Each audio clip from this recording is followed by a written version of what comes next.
شمالی قصبہ سوپور سے اس وقت کی ایک اہم خبر سامنے آ رہی ہے۔ ایک دکھ بھری خبریں آپ کو بتا دیں کہ وہاں پر نالے پہرو میں بتایا جا رہا ہے کہ ایک نوجوان جو وہاں نہا رہا تھا وہ نالے پہرو میں ڈوب گیا ہے، اور یہ آج دن کا دوسرا ایسا معاملہ ہے۔ آپ کو بتا دیں اس سے قبل بانڈی پورہ میں بھی ایسا ہی معاملہ پیش آیا۔ وہاں پر ایک نوجوان ریور جہلم میں نہا رہا تھا اور اسی دوران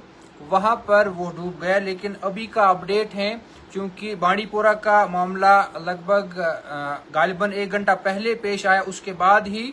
ابھی یہ خبر سوپور سے نکل کے آ رہی ہے، جہاں پر ایک نوجوان بتایا جا رہا ہے وہ نہا رہا تھا نالے پہرو میں اور وہاں پر وہ ڈوب گیا۔ اس نوجوان کا نام بتایا جا رہا ہے کہ عمر حمید ہے اور صناف عبدالحمید ڈار، جو کہ نصیر آباد سوپور کا ہے۔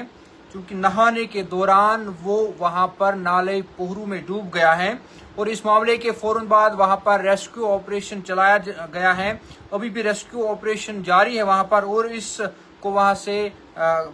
بچانے کی کوشش جو ہے وہ بھی لگاتار جاری ہے، اور کہیں نہ کہیں پولیس نے بھی اس معاملے میں اب کوگنیزنس لیا ہے اور اس معاملے کو وہ بھی دیکھ رہے ہیں۔ اور اس سے قبل اگر بات کریں تو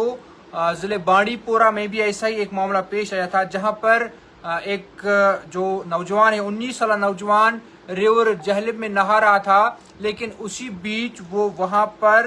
ڈوب جاتا ہے، اور بتایا گیا بعد میں وہاں پر بھی ریسکیو آپریشن شروع کیا گیا ہے، اور آخری اطلاعات ملنے تک وہاں پر ریسکیو آپریشن جاری تھا۔ آپ کو بتا دیں کہ 19 سالہ ایک لڑکا جو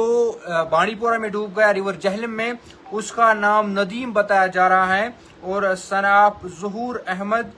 جو کہ میر مولا حاجن کا ہے، اور وہاں ریور جہلم میں ڈوب گیا ہے۔ چونکہ گرمی کی شدت آج کافی ہے، اور اس شدت کو مد نظر رکھتے ہوئے اگر ہم نوجوانوں کی بات کریں تو ندی نالوں میں نہاتے ہیں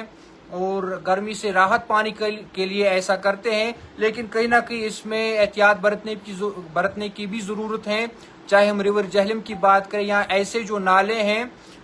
جن میں